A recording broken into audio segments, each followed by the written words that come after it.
Hi everyone, how's everyone doing today? Do we have some regulars? I think we do. Um, Yeah, if this is your Jen was second, here in the last. yeah, I see some names that I remember from last time. If this is your second time, this is your second webinar, just plop it in the chat. We would love to know like who was being here before. Marsha, hey! Marsha just launched a really awesome podcast. I was actually just listening to her latest episode. Is it called Create Community? Community Create Staff. It's Can Create you remind me? Community. Community, and it's by Steph's team at Origins House. We also have Kirsten in the house. She is my awesome listen-in social person. She works at Now Creative.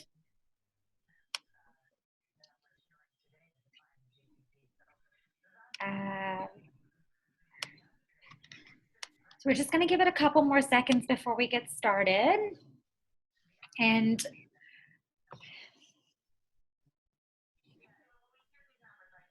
so the first webinar we did in this series was all about launching a podcast from home.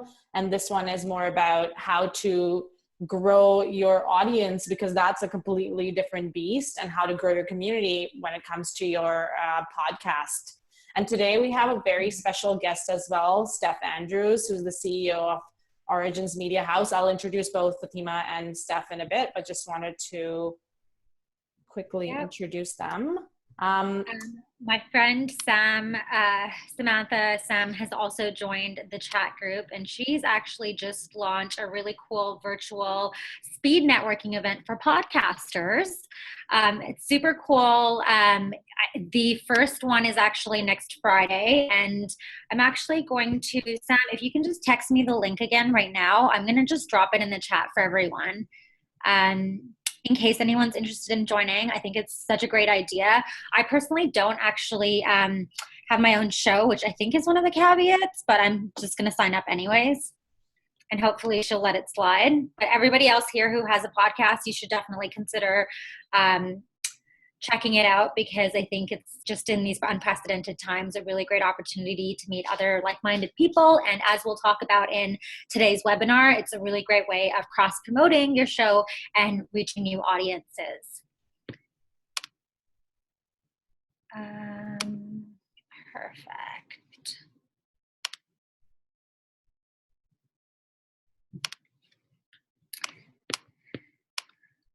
Okay, I think we'll get started with the intros. So as I mentioned, today's webinar is all about how to grow your podcast audience in 10 steps.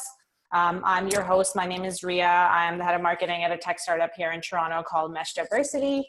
And, Fatima, she will be doing most of the presentation, then followed by Steph, who will, chime in and answer some of the questions at the end as well.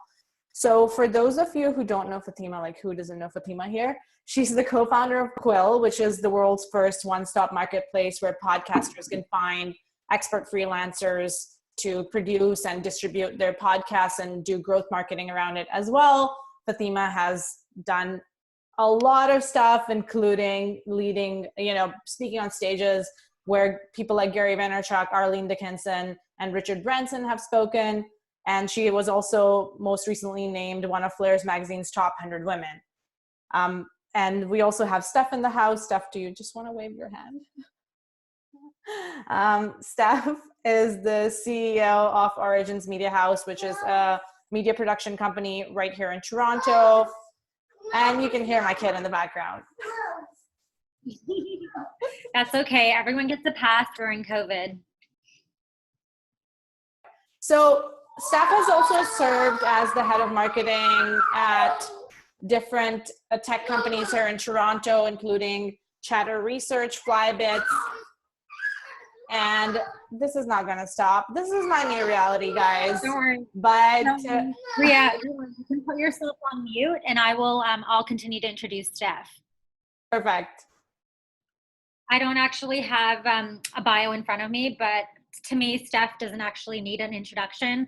I work really closely with her. She's one of my favorite newest additions to my Quill partnership team. She is a podcasting expert. Her team, Origins Media House, is a boutique agency, and they are, experts in all things podcasting related, but I've been working with them very closely on a lot of Quill's clients as well. She's also a freelancer on our platform. They actually have their own podcasts, some of which are on my list as regulars. Some of my favorites are What the Peeve, related people's biggest pet peeves discussed in the form of podcasting. And then The Tech House is another one that I love. It's with the host Swish Goswami, and they cover all the different tech trends where they interview notable tech entrepreneurs in Toronto. And then most recently, they launched Marsha, who she's in the chat to her podcast, which I was talking about earlier, called Create Community. And it's also one of my newest favorite shows. So Steph is going to be doing a little bit of a talk at the end of my webinar, just to add on a few things that I've asked her to highlight as it comes to growth marketing and ads and more paid digital side of growing your show. And then I might be actually calling on her throughout the session as well to elaborate or add on any points throughout my presentation. But I'm actually going to go ahead and stop my video so that we can improve the sound quality. Yeah. And I'm going to share my screen and just get started. And I would say everybody should do the same, just turn off your videos because it impacts the quality on Zoom. And we will be taking questions throughout the session. Just put them in the chat and we will answer all of them towards the end. Great. And then Bria, if you could just periodically say something as I'm going through so that I know you're still with me and we're not having any technical glitches like last time. I will. Perfect. So like Bria mentioned, I'm Fatima Zaidi. That is my sexiest headshot. I hope you like it. I am the co-founder and CEO of Quill, which is the world's first marketplace for podcasters. So if you are an indie podcaster looking to start a show or outsource elements of your show, or a company looking to do the same, we're sort of a platform that you can go on to hire pre-vetted experts who have a lot of experience in the podcasting industry at a range of different price points. We also have started doing full service execution as well for select companies. And I'm also the co-founder of the Listen In Conference, which is one of the world's first enterprise conferences for podcasting. It was supposed to be on June 25th in LA, but we've moved it to October 5th thanks to COVID. Our headliner is Sarah Koenig, who is the co-host and creator of Serial, which I'm sure most of us have listened to, and she's coming out to talk about how she made podcasting a household name. So before we get started on 10 tactics that I think everybody should consider when starting a show, I wanted to give you sort of a landscape, high view landscape of the industry. Right now we're sitting at 900,000 shows, and little fun fact, 50,000 of those shows have been added in the last 30 days. And I don't know if that's because of COVID or because people are actually tuning into the fact that podcasting is here to stay as a very popular mode of content consumption. But the CAGR, the annual growth compound of this industry, has been growing at an exponential rate, faster than any other industry that we can compare it to, like e-commerce, fintech, retail. And a little fun fact that I learned recently, South Korea leads the world in podcast popularity with nearly 2/3 of South Koreans listening to shows weekly. We're not quite there yet, but the average population here in North America, there's 22% of us that are listening to weekly shows, and that is sort of a last year stat, so I'm sure those numbers are a lot higher now. I think on average, people listen to 7 podcasts a week. My average is 10 podcasts a week, but that's like my form of consuming content.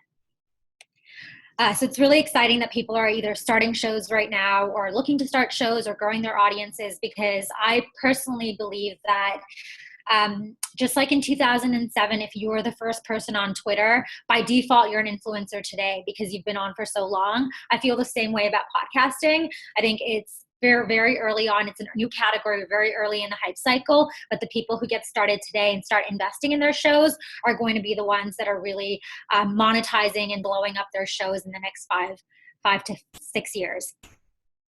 So the first tactic that I want to cover today, if you have a show already, is you should be where the people are looking. When searching for a new podcast to listen to, most people first ask for recommendations on social media, online communities, or they most often directly talk to someone who they know like podcasts. I typically get reached out to at least 5 or 6 times a day with people asking me about which podcast they should start, or they're looking for new recos, and I actually have an ever-evolving list that I keep updating that I just copy and paste and send people. So I always like to tell people to take a look and see that there's a lot of engagement and activity and discussions around online communities like Facebook and Reddit.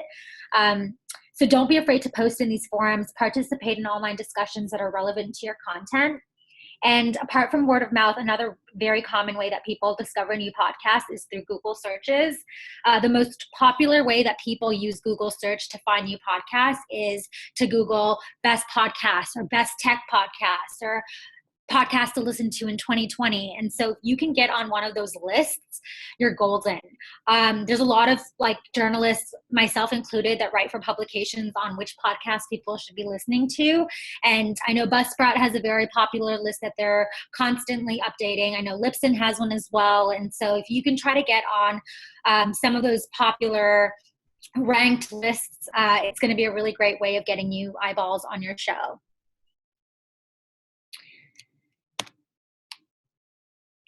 So this one kind of sounds like a given, but I'm going to cover it anyways, because I think a lot of people who are early in podcasting, or, this isn't something that's super familiar with them, often forget that cross promotion is one of the biggest ways that you can grow your audiences in a very organic way.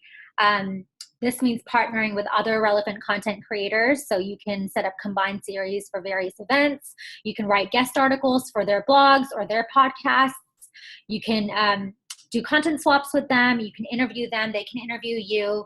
And it's just a really great way of reaching a very dedicated listener base. A resource here that I always like to recommend to people is Radio Guest List. It's a place that you can go on to find other podcasters, to get a feel for what their audience is like, if their content will resonate well with your listeners.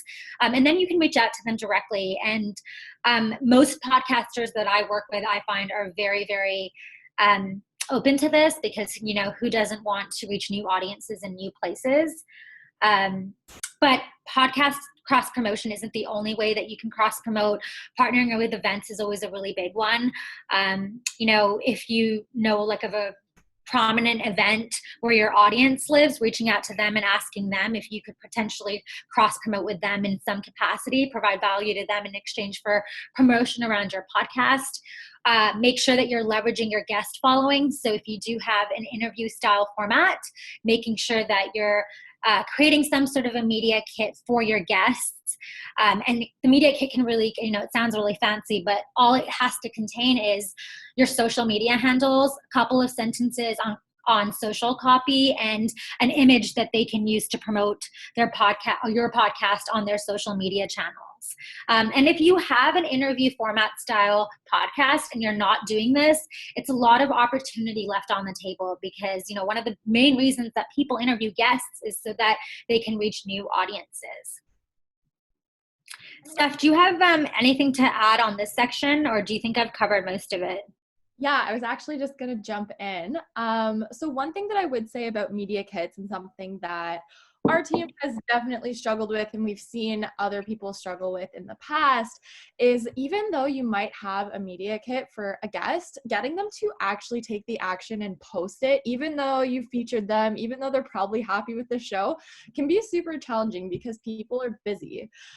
So something that I always like to recommend to people is try to make the experience as collaborative as possible. So talk to them like you're a partner of theirs in the show and say, look, I'm really passionate about your episode. I absolutely loved what you had to say. I think you had so much value. Like, really kind of stroke their ego, and then talk about launch dates. Say, look, like, your episode is launching on this date. We're really hoping to get some promotion, cross promotion on this date, and this date. And then by like creating that email thread, chat, whatever it might be with them, depending on your relationship, by putting that into dates and even sending them calendar invites. I've done that before with some of our partners and some of our guests to make sure that they actually promote it, then that kind of adds like that extra reminder and that extra value, and it gives them some more motivation to actually cross promote your show. Another thing with events as well that I wanted to flag, leaving the media kits there. With events, something that you can also look at doing is actually creating events specifically around your podcast. So one of my favorite examples of this is one of my favorite podcasts. It's called Grown Ups Read Things They Wrote as Kids. And if you haven't listened to it, please do. You're missing out on some incredible content. But basically what they did is they had a live show where the podcast is all about grown-ups who go up and read stories about that they wrote when they were like 12 years old or sometimes 6 years old, and they're hilarious. So they have this live event where people go up and they read these stories and they take those recordings and they put it into the podcast. The reason I'm mentioning this is because that is a brilliant way to re-engage your audience, because the event audience is going to listen to the podcast because they probably found the show hilarious, they're curious, they're hungry for more content, and because you're creating an actual experience for the audience, they're going to be more likely to go and tell their friends. And so hence why that show went viral. Another event that is really popular as well is called The Moth. The Moth is also an incredible show where they have different hosts every week, and they do have like different events across the country, and they'll take the live recordings from The Moth where people are telling stories and putting it into that podcast. So again, just another way of engaging your audience. So yes, definitely partner with other events that are related, but don't be afraid to also create an event around your podcast to re-engage your audience. That's it. Great. Awesome. And yes, that podcast is amazing. It's hosted by Dan Meisner from Pacific Content. So highly recommend checking it out. Another thing to realize, it's important to realize that not all podcast listeners are active on all podcasting platforms. And this is one of those mediums where people are fiercely loyal to their whatever app it is that they like to listen to. So I know people that are exclusively listening to podcasts on Spotify. Some people exclusively listen on Google Play. I personally only listen to podcasts on Apple Podcasts. So if for any reason there's not a podcast on there, I don't even bother looking for it on Spotify or Google Play. I just won't listen to it. So it's really important that you're maximizing your distribution. And so Linktree is a very useful tool that provides one link allowing audiences to access your podcast on different platforms. This tool allows you to create a menu with all of the show's listening platforms, and then it gives listeners the opportunity to pick the option that they prefer. So you can add this link to all of your social media channels and promote your podcast across all channels to drive listenership. And you can also use relevant hashtags. I've included the steps here to create a Linktree account. It's super simple. It's like, will take you 10 seconds, but it's often a step that a lot of podcasters overlook, and you're just not, you're not maximizing your distribution this way because, like, similar to me, I'm sure a lot of people are very loyal to their respective apps. And if your show isn't linked to all of the distribution channels, or at least the most popular ones, then you're in a situation where you can lose audiences that would be willing to subscribe to your show. We will be sharing slides and recordings with you after this webinar is over. So if you're fiercely trying to copy or take photos or take notes, like, don't worry, we'll be sharing this recording with you, so you will have access to it afterwards.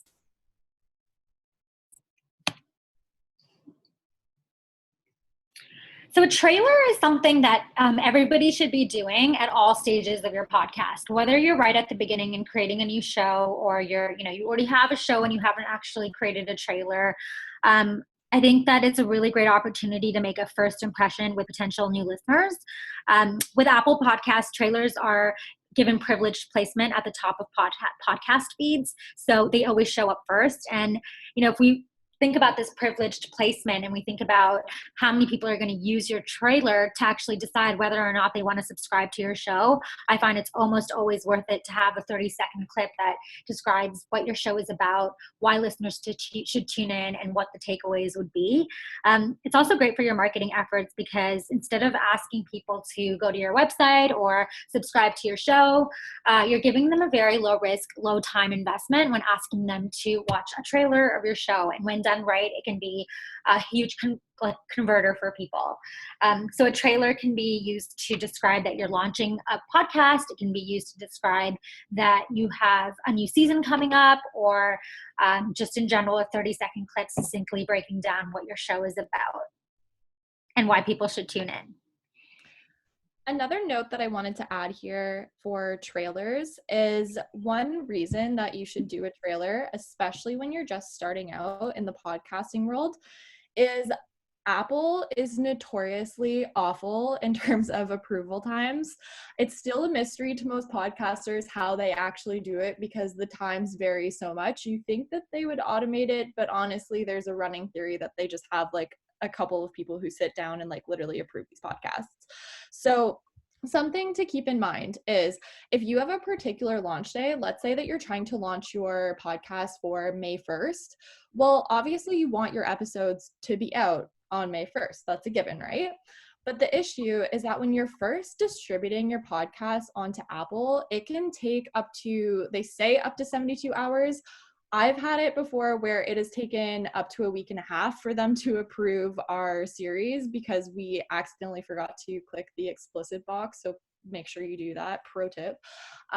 So just keep that in mind, because if you don't launch that and then you're waiting for your podcast to launch, then you can't actually plan your launch date. Once you've uploaded your trailer and your series has been approved on Apple, and this is also very similar for Google Play, then you're good and they will just automatically submit your episodes and you can actually schedule the times that you want it to come out. But just keep that in mind. So when you're launching, I always tell people launch your trailer 2 or 3 weeks ahead of when your new series is going to come out, because then you'll have some buffer room in terms of like, let's say iTunes doesn't approve your podcast or Google Play doesn't approve your podcast for whatever reason, or if they take forever to launch. And then you can actually effectively plan the scheduling of your new episodes that are coming out. Beautiful. Beautiful, beautiful. This is why I have Steph on the podcast here today. This is my favorite point. Something that I actually probably should move to the top of the beginning of my slide presentation, because it's actually the first thing that you should be doing if you haven't already. The amount of people that just blindly create a podcast, not think about who they're creating this content for and customizing content for their audiences. There's a lot of people who don't do that. And so if you haven't already, you need to create your ideal listener profile. If you don't know who your ideal listener profile is, then you don't know the best ways to promote to them. So there's things you can do to optimize promotion of your podcast yourself before spending a ton of money on an expensive advertising agency. So think about all of the people who listen to your show. Who are they? Where do they live? Create some sort of a profile and then measure it with your podcast, your website, your social media channels, if you have them. Do they match? And if not, consider altering your mental framework and reevaluating who is your podcast going to appeal to the most. And once you have a good idea of who your average listener is, do some research and find out, where do they live? Do they live on Facebook? Are they on Instagram, Pinterest, Tumblr, Reddit? Do they use particular hashtags, tweets, subreddits? Are there any websites that they visit on a regular basis? Are there events that they attend on a regular basis? All of this information is going to give you a really good idea of where your audience spends the majority of their time online, so that you know how to advertise to them the most effectively. In addition to posting your podcast on podcast directories like we talked about, there's so many options like websites and apps and directories online that you can reach people, Facebook groups and forums that people often don't think about. I actually have a friend who started a podcast, and it's catered to millennial moms, and all she advertises on is Facebook groups, because mom Facebook groups are viral, and once you're in one, you're in all of them. Everyone knows everyone, and she exclusively only promotes in these Facebook groups, these mom groups, and within a year she's had 4,000 downloads per episode for her podcast. So just really hyper targeted marketing. This exercise, she took it very seriously. She took a long time in figuring out her ideal listener profile, and created a very niche demographic for herself. And down the line, that really helped her, because brands that are looking to advertise to a specific demographic, that's the first thing they're going to want. They're going to also want to know. They're going to want to know, who is your ideal listener profile? What are their online behaviors? Where do they live? What is the demographic? Where are they situated? And so the more you can learn about your audiences, the better. And sometimes it's not just that easy to figure it out. You have to do a lot of market research. And my favorite way of doing market research is actually talking to and directly engaging with your audiences. There's so many episodes that I listen to where hosts, nearly not often enough, will ask people to tweet out to them where they are and what they're doing. And when you go onto their Twitter forum or feeds, you'll see people reaching out and saying, I'm in Holland riding my bike, or I'm in Muscat walking my dog. And it's such great engagement and understanding, and powerful insights in understanding who your audience is. You can also do surveys, email marketing, incentivize to do focus groups. There's so many different ways. And I'm happy to chat with people on this particular step in more detail after the webinar. We talked about this briefly already under the cross promotion section, but I want to go into it in a little bit more detail, because I think people are often afraid of putting themselves out there and asking other podcasters to cross promote. But it's one of my favorite things to do for our clients, setting up partnerships with other podcasts. And, you know, in the few years that I've been doing this, I have never had a host actually say no. You just have to make sure that they're a similar size as you and that the content would resonate with your listeners. And if those two things align, I find most podcast hosts are generally very open to cross promotion. We'll talk about this a little bit later in the show as well, but another thing you could potentially do if you want to advertise on a show that is much bigger than yours but has a very dedicated listener group and also a very similar audience to yours is renting their RSS feed. An RSS feed is it's a URL that's very specific to your podcast, if you will. That's usually how I describe it.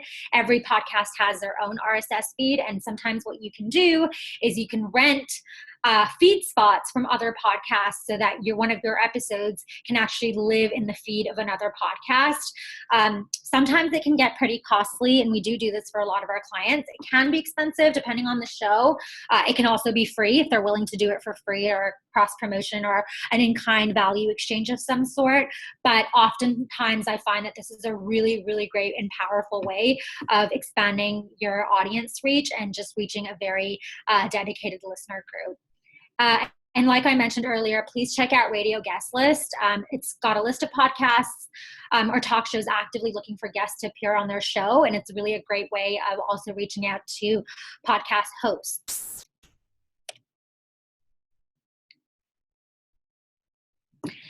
So a lot of people that I interact with on a daily basis are creating content in different ways. So, you know, you could be creating video content, you could be have a YouTube channel, you could write for article or publications. One of the highest engagement tactics is online live streaming. It can really help you organically reach new audiences in new places. And as well as that, you build a relationship with your existing audience. So I always like to recommend people host episodes or segments in real time. It creates the ideal opportunity for engaging with your audience and attracting new listeners. And so I always recommend going this route. And you know, there's different avenues that you can use. Facebook Live is a really great way. YouTube Lives are also really great. You can always convert your podcast into video formats. Video engagement is huge when it comes to podcasting. I'm sure everybody knows it, but Headliner recently did an experiment where they promoted the podcast using a static post and then an audiogram, which is an audiogram it's visual art usually combined with a transcription of the dialogue and an audio track. So it comes out sort of looking like a video and sounding like a video, and it has 5 times more engagement than a static post. So if you can even just use resources like Headliner to create small snippets for your social media and to promote your podcast that way, you'll reach a lot more people and a lot quicker as well.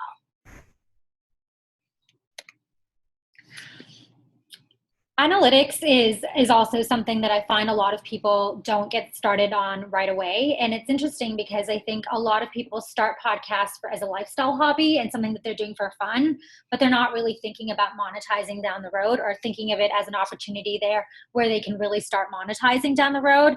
And so my advice always is set up your analytics from day one so that you're buying yourself options down the road. You never know if you're going to change your mind and decide to take your podcast from a lifestyle hobby to something a little bit more serious and something that you'd want to spend more time on. And you know, even if this is a lifestyle hobby, it's always really great to see who your audience is, how they're responding to your episodes and your content. So make sure that you're really setting up your analytics properly. Smart links is another thing that people should be setting up outside of just like their Apple and Spotify analytics. You should be, smart links are trackable URLs that automatically reroute people to your podcast from their favorite listening apps. And they're really great at tracking actual listens and not just downloads. Everybody knows that podcast analytics are quite scarce. And so smart links are a really great way of understanding which of your marketing tactics are actually driving clicks and listens. Because a download can constitute as a lot of different things depending on which app you use. And so smart links is a really good gauge and indicator of which of your marketing tactics are working.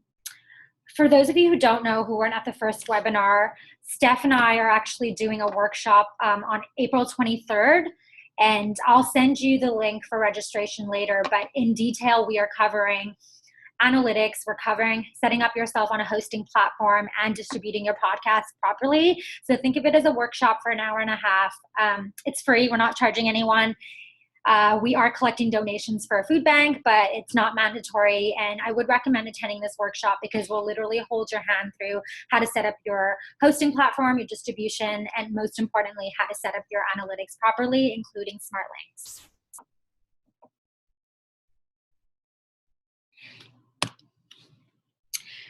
Rhea, are you still with me? Yes, I'm here. Perfect, amazing. It's always challenging. It's one-sided engagement on a webinar, so you're just talking continuously and you have no idea how people are responding to your content on the other end of the screen. So I always find it's much easier to speak to a live audience than doing an online webinar. All right, so this next tactic here is repurposing your existing content. One of the most popular recommendations out there for expanding your podcast audience is to create new content, but let's be honest, easier said than done. While new content, if you're able to create it, is definitely a plus, I'm here to point out that it doesn't necessarily have to be brand new. Instead, try expanding the reach of your existing content by repurposing it for a different avenue. So for example, if you've already created a video for release on YouTube, you can easily translate that content into an audio format for your podcast. TED Talks does this by making some of their lectures available as podcast episodes with TED Talks Daily. So highly recommend that. And similarly, if you're creating a podcast, repurpose that content in other ways. And some ways you can do that is by creating show notes or transcriptions or articles, blogs on each episode. And you have to remember that people consume content in different ways. Some people are visual, they like to read. Some people are audio based, they like to listen. And so, you want to create as much content as you can. You don't have to completely repurpose it, but if it's in different formats, you'll be reaching new audiences. Personally, I love listening to content, which is why I'm a huge podcast junkie, but I have a lot of friends who don't want to sit through a 40-minute podcast episode and would rather read the show notes instead. So you're just giving yourself a lot more options when you're expanding the reach of your existing content by repurposing it for a different avenue.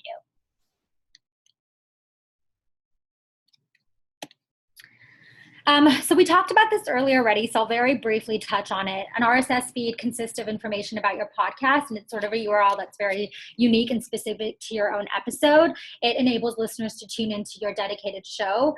And so one thing that you can do is rent the RSS feed of other popular podcasts in either the same genre or category, resulting in your episode being featured in their feeds. You also don't have to rent. It doesn't have to be costly. It can be quite cost effective if you can do an exchange in some other way. I find that this strategy is often worth it because it can reach a very dedicated listener base that's very similar to your own. So a lot of people have started doing this. RSS feeds is a very hot topic in the podcasting world, and a lot of the talks that I've been giving at podcasting conferences, this is probably one of the most popular talks and sessions that are out there, just because I think people are starting to realize it's a almost a podcasting hack and a much easier way of reaching a dedicated listener base. And my last point here is, not everyone can do everything well. I mean, I know everyone has different strengths. To find one person that can do everything from full-scale podcast production and editing and execution to the marketing and the creative, it's a lot of different skills that are required. And so there are a lot of experts that you can hire out there, whether you use Fiverr, whether you use Upwork, whether you use our platform at Quill, that you can hire people, and it's not even actually that expensive to purchase people off of these platforms. You can do it at a pretty cost-effective price, and it can sometimes go a really long way in enhancing the quality of your show and increasing your audience. Another thing that I would highly recommend people do is submit reviews of their shows on different podcast discoverability sites. There's a few that are my favorite. Podchaser is one. It's a platform that I often visit when I'm looking for new podcast recommendations. Castbox is another one. I know they just started doing podcast reviews, and actually Quill also does podcast reviews. So think Rotten Tomatoes of podcasting. If you go onto our platform, there's a section called reviews that you can go onto, and we have hundreds of reviews on our platform now of different podcasts. And if there is somebody in your network or in your audience that you think would be willing to dedicate a review, we'd love to feature you. It's a really great way of getting your show out there and getting more people at least, watching your trailer or listening to or reading your episode show notes. I've also included a few resources here. The first resource is a blog that I wrote. It's sort of a 10-step guide in creating your audience. It's similar to this webinar, but a little bit more comprehensive, and you can use it to walk through. It's like a step-by-step guide that you can walk through to grow your audience. The workshop URL is the second link I've provided here on hosting, distribution, and analytics. This is happening on April 23rd. And so happy to, feel free to register, and we'll also be sending a recording of that workshop around as well. And then the last resource is our company website. If you do decide that you need help with your show, either growing the audience, marketing, social, or you just need advice, consulting advice, feel free to reach out to either myself or somebody off of our platform. And yeah, love chatting about podcasts all day, every day. So this is my contact information. Feel free to email me or find me on Twitter and Instagram. I've also included our social media handles for Quill. And Steph, I'll leave it with you to walk people through a few things related to advertising. Sorry, I had myself on mute and I was talking. Good. Okay, cool. So yeah, I can definitely talk to some advertising points. Thank you, Fatima. That was lovely. So first off, I think we have a couple of questions specifically in the chat. So I'm just going to address those really quick because I know I said I was going to answer them. Okay, so first one, Luke, once you grow a bit, how do you shift from uploading on Anchor to your own website RSS feed? Okay, so the first thing to note is that RSS feeds and websites are totally different. So I would love a little clarification on what you mean by that, but one thing that I will note is that Anchor is a free version of a distribution platform. So basically, it's essentially like a generator where you put your podcast in it and then it spits it out to all of the distribution platforms. So it gives you an RSS feed, which is basically a link that you give to Apple and Spotify and Google and all the platforms. So that way they have all the information they need to put your podcast on the platform. Like Fatima said, we're going to be doing a whole workshop on distribution, so I won't go too in depth, but something that you can do is, if I'm understanding this properly, if you want to put your podcast on your website, like as a media player, what you can do is generally there's a media embed in most of the distribution platforms. So Anchor might be a bit different, but I know, for example, like Simplecast and Podbean both have it, where basically you just go in, you copy and paste the HTML embed code, and you inject it into your website. That sounds very complicated. It's really not. It's like you copy and paste it. And so then that way people can play directly on your website. So that's something that you can do. And if you're interested in transferring off of Anchor, which I would suggest doing because Anchor's analytics are terrible and they don't give you any information about your podcast, then you can definitely do that as well. If you need detailed information about that, just reach out to me after, and I am more than happy to walk you through that process because it isn't super, okay.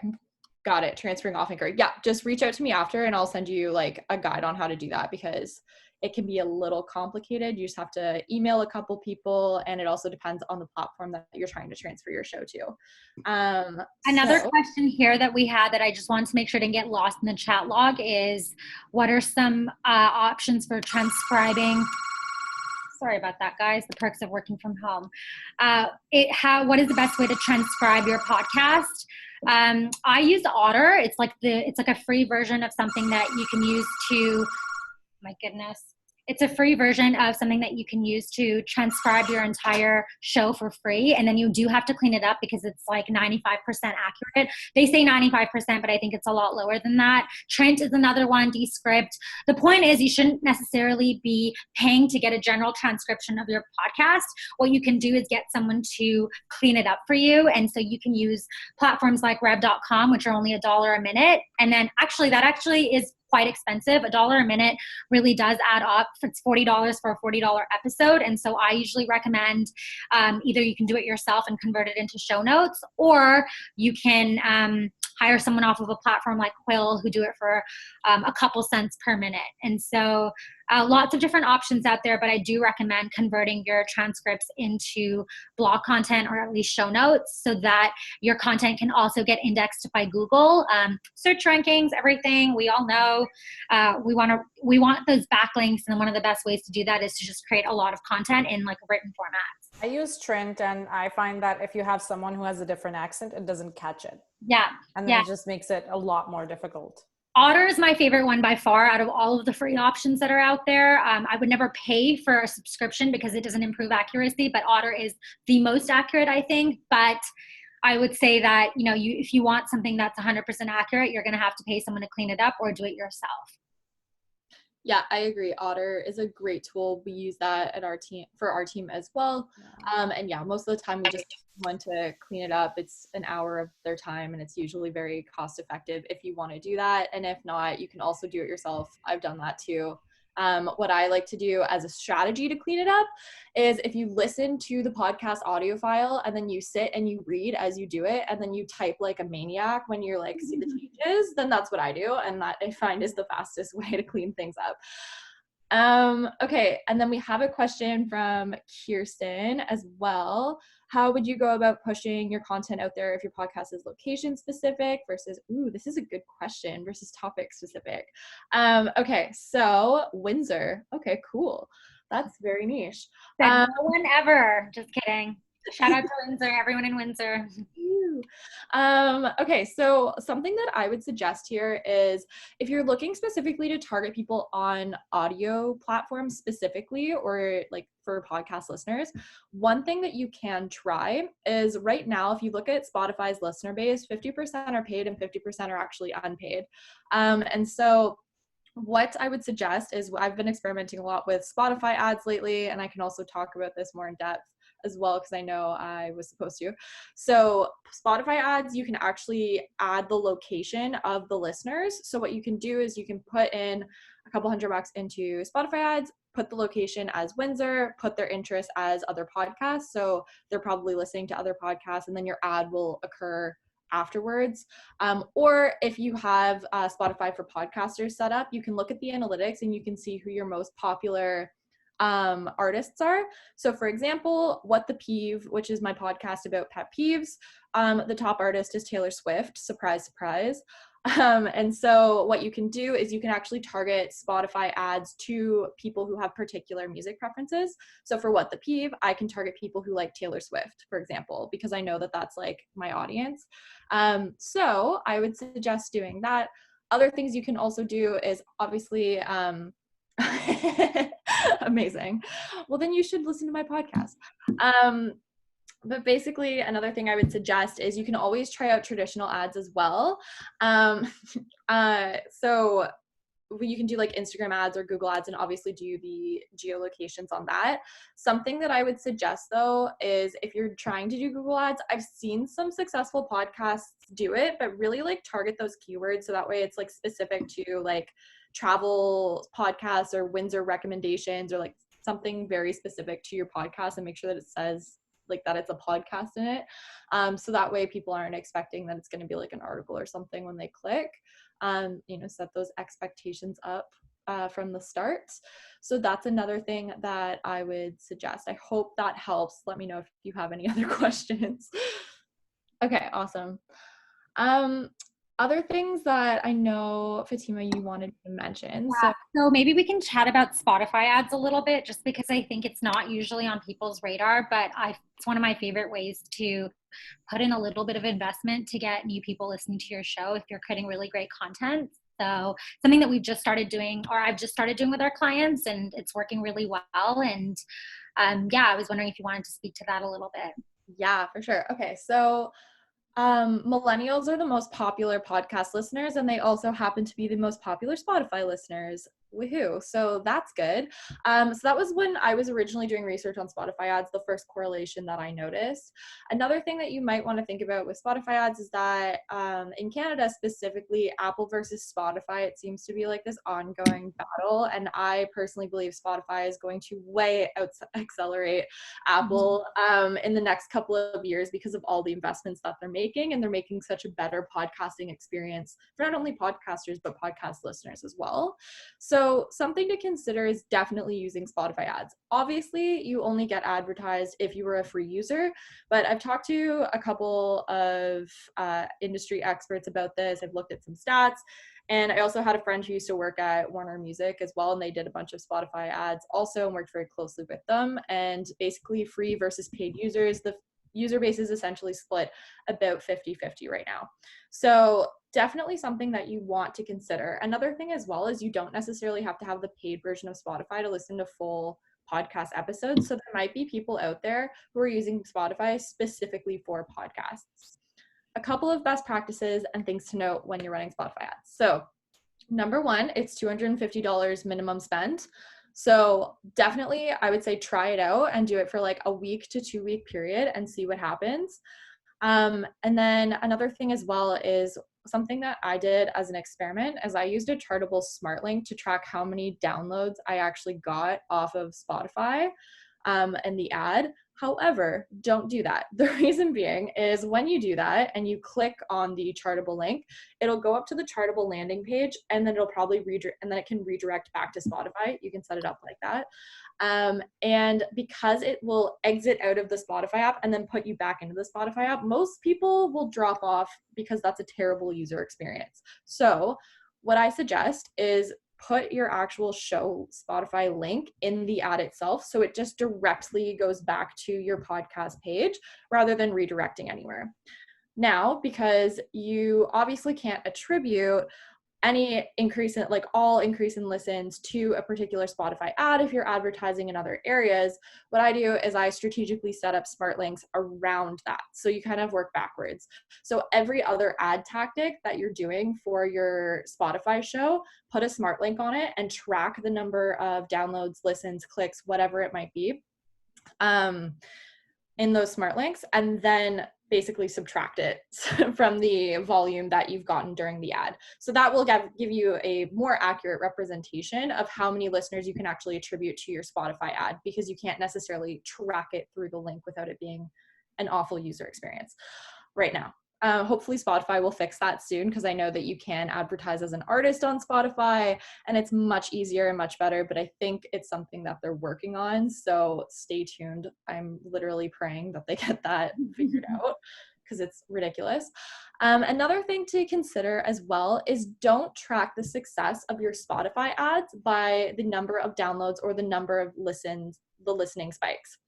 Something that people do is think about it from a user perspective. Like if you were listening to Spotify and an ad came up and you're like, oh, that sounds cool, but you're listening to your Taylor Swift playlist, you probably don't want to just start listening to a podcast. You want to keep listening to Taylor Swift. So you might swipe on the ad and you might click the follow button so you remember to check it out later, but you're probably not going to listen to it right off the bat. So think about it from a behavior standpoint, and also measure the success of your Spotify ads by the increase in followers that you got, as well as the spike in listenership. So that's another thing.